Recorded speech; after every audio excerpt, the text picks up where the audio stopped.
Boa tarde, povo de Deus. Boa tarde, meus irmãos. Que a paz do nosso Senhor e Salvador Jesus esteja reinando na sua casa, na minha casa, nas nossas casas. Que Deus possa nos iluminar com seu Santo Espírito a cada dia para entendermos a verdade que Ele nos quer mostrar e quer também que nós venhamos a anunciar essas verdades, principalmente a verdade do Evangelho. Bom, vamos dar aqui hoje, mais uma vez, a continuidade da questão das línguas, o dom de línguas. Os dons de um modo geral, mas focando mais uma vez no dom de língua. É um assunto muito polêmico. E não é pelo fato de ser polêmico que a gente vai deixar de falar. E dar o parecer. Bom, se tratando dos dons, vamos entender o que é dom. O que é um dom? Um dom, meus irmãos, é aquilo que lhe é dado. Por exemplo, o dom da vida. Deus lhe deu a vida eterna. Isso é um dom. Lhe deu a salvação. É um dom. O perdão é também um dom. Isso está bem claro na Bíblia. Não vamos detalhar isso, que está bem claro. Só que nós temos aqui dois tipos de dons. Aqui nós estamos simbolizando o Calvário, ou seja, a obra do Cristo.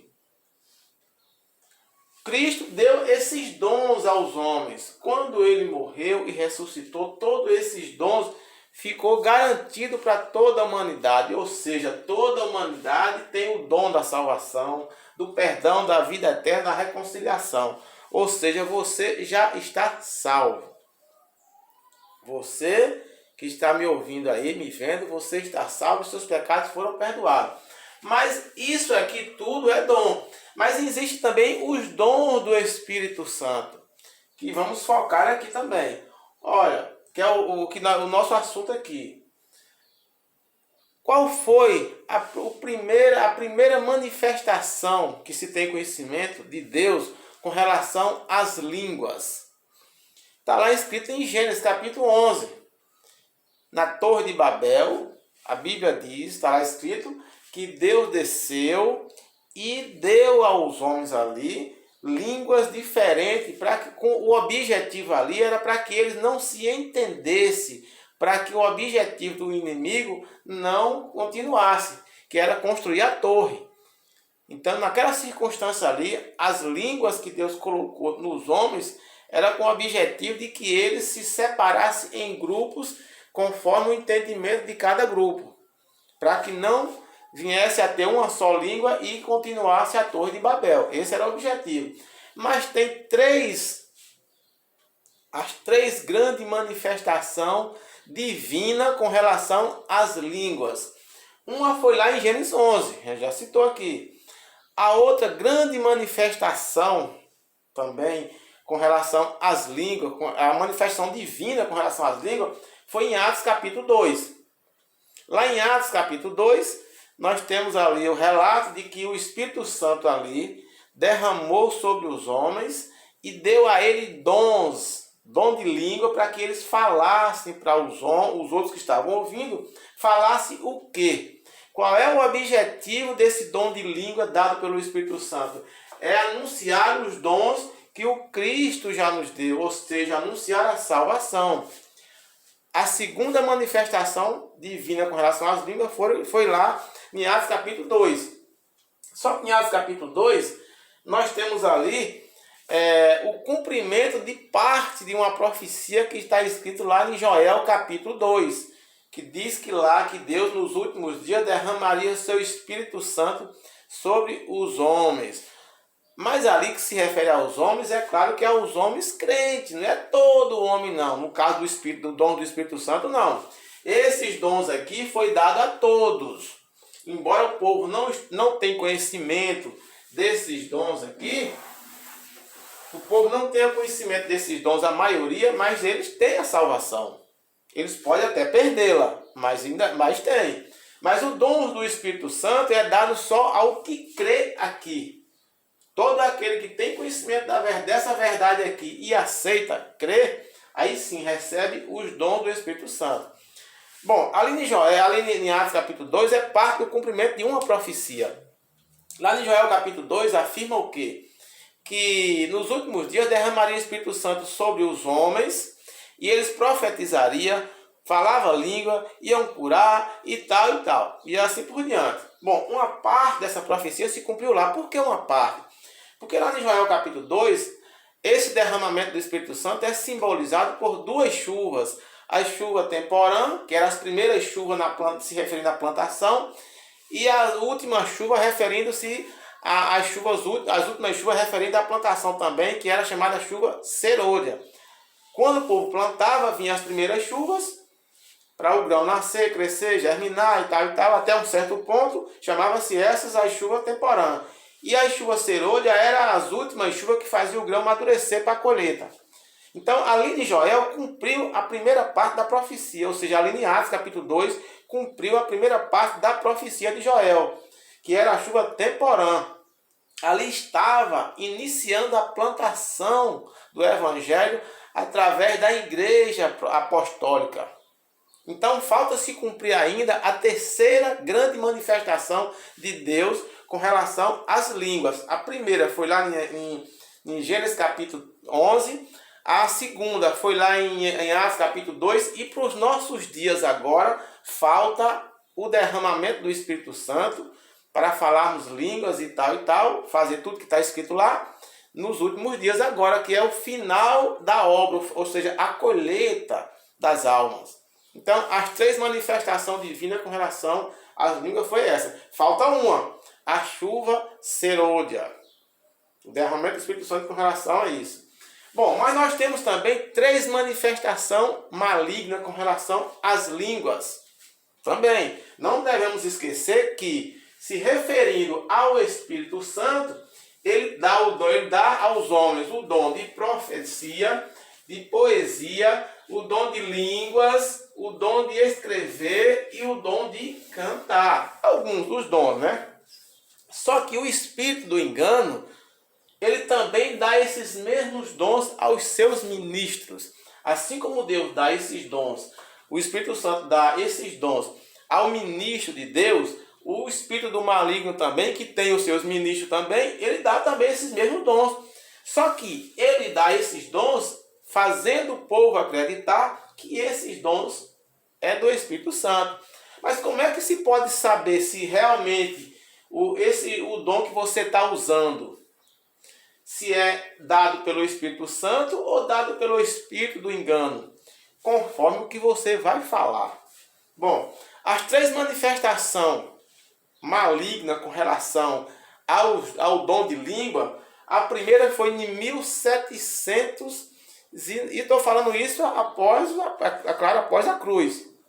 Em 1739, o pregador João Wesley estava num determinado local, e lá, no fim de ano também, ele recebeu uma manifestação do Espírito, que ele identificou como santo, e falou em língua. Ele e outros que estavam com ele falou em línguas. Só que as línguas que estavam sendo faladas ali, ninguém entendia. Ninguém entendia. É as mesmas línguas que falam hoje nas igrejas. A outra grande manifestação maligna com relação às línguas foi em 1915. Você lembra dessa história? Rua Azusa, o pastor William J. Simon, ele na Rua Azusa, lá numa igreja, eu não lembro o nome, houve a manifestação de línguas que também ninguém entendia. O povo ia para a igreja e no meio do caminho, um quilômetro ou mais antes de chegar na igreja, o povo, muitos caíam e falavam em línguas que ninguém entendia. Ali estava a segunda maior manifestação de língua maligna, dada pelo espírito do engano. Porque aquelas línguas que se falavam ali, tanto lá em 1939, pelo pessoal de João Wesley, como lá na Rua Azusa, pelo pastor William J. Simon, nenhuma delas anunciava o Evangelho. Todos eles eram pregadores, mas as línguas que eles falavam lá não chamava a atenção do povo para o evangelho. Chamava a atenção do povo para o próprio pregador ou para a própria língua que ele estava falando. Então, se o Espírito que habita nessa pessoa, que está falando em línguas, não chamar a atenção do povo para a obra do Calvário, ou seja, para a salvação e o perdão, não deixar isso claro para o povo, essa língua falada não está sendo dada pelo Espírito Santo, mas pelo Espírito do engano. Bom, ali na Rua Azusa foi a segunda maior manifestação das línguas. Línguas dadas pelo Espírito do engano. A terceira manifestação das línguas dada pelo Espírito do engano foi em 1994. Lembra-se, vocês lembram ali da questão da bênção de Toronto? Pois, quem não conhece essa história, essas três histórias, tanto de John Wesley, da Rua Azusa, como da bênção de Toronto, a igreja do aeroporto lá em Toronto, no Canadá, faça um estudo, faça uma pesquisa sobre isso e veja as línguas que se manifestavam lá, falada lá, se realmente apontava para o Cristo, para a salvação, glorificando o Cristo Salvador. Não, ninguém entendia. Então, as três grandes manifestações das línguas faladas pelo Espírito do engano foi 1739, na questão lá, o avivamento wesleyano, você pode pesquisar isso. E a segunda manifestação foi em 1915 na Rua Azusa, pastor William J. Simon. E a terceira maior manifestação dessas línguas usadas pelo Espírito do Maligno, o objetivo seria enganar o povo e não deixar claro o Evangelho. Essa terceira manifestação foi em 1994 em Toronto, no Canadá.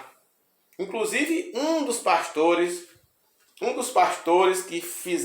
que era um casal de pastor e mais outro pastor chamado Paul Gold, ele saiu dessa sociedade aí, posteriormente ele saiu admitindo que toda aquela manifestação lá em Toronto, no Canadá, era maligna. Ou essa manifestação aí do Toronto, no Canadá, isso contaminou o mundo inteiro. Fazia-se carreata, eu diria até romaria, para ir lá em Toronto, no Canadá, buscar a bênção de Toronto. Aqui no Brasil teve muitas carreatas, ou a romaria, digamos assim, para ir buscar a bênção de Toronto. Que lá, foi de lá que surgiu lá o pentecostalismo, o neopentecostalismo, aqueles avivamentos, cai no chão, fala em língua, rosna como boi, rosna como boi, boi não rosna, né?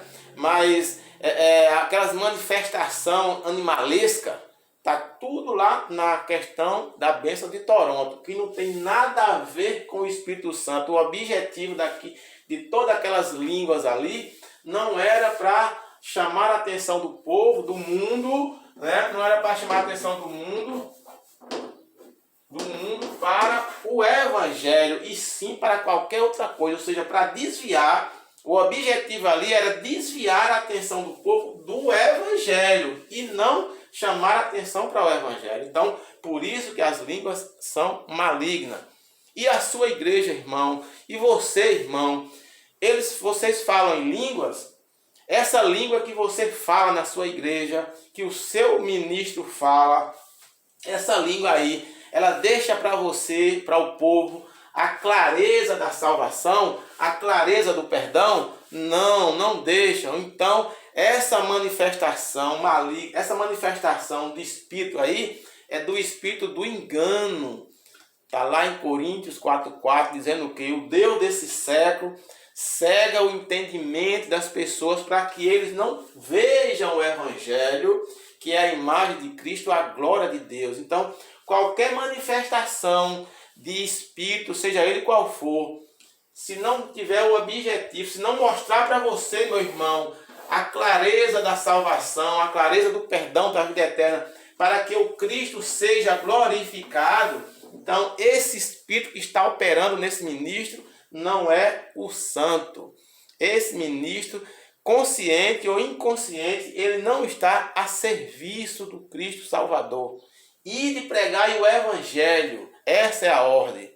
Seja através de profecia, pregar o Evangelho através de profecia, poesia, línguas, escrever ou cantar. Tudo isso deve ser com o objetivo de pregar o Evangelho. Só que as línguas que estão sendo faladas nos movimentos pentecostais hoje não tem nada a ver com o Evangelho. Nada, nada. Muito pelo contrário, ninguém nem entende as línguas que eles falam. E ainda dizem que é o Espírito Santo falando a língua dos anjos. Mas você nunca viu na Bíblia nenhum anjo que veio falar com o ser humano, que esse anjo falasse na língua dele próprio. Muito pelo contrário, ele só fala na língua do próprio ouvinte, do ser humano. Nunca falaram na língua deles mesmo. Se eles têm uma linguagem, que eu acho que tem, mas é só entre eles. Ele não fala isso entre os homens. E o próprio Jesus deu exemplo disso. A Nicodemos, mas Nicodemos, eu estou falando da tua linguagem, das coisas daqui da terra, que tu deveria conhecer com a palma da mão, e tu não está entendendo. E se eu falasse a linguagem lá do céu, de onde eu vim, tu ia entender como? Aí que tu não entender mesmo. Então, para que você entenda o Evangelho, ele tem que ser falado na sua língua, seja ela qual for, que é para você entender, ou para aceitar ou para rejeitar. Então, que Deus abençoe a você e a mim e nos ilumine cada dia com relação ao Evangelho, com relação aos dons, principalmente ao dom de língua, que é uma forma que o inimigo está usando para enganar muita gente. Fique com Deus e não esqueçam em dar um like no canal, inscrever no canal, dar o seu like, fazer o seu comentário, que eu garanto, fazer sua pergunta, eu garanto que a sua pergunta ela vai estar sendo respondida em um dos vídeos que eu estiver falando. Em um dos vídeos vai estar respondendo a sua pergunta. Então, que Deus lhe abençoe e te guarde.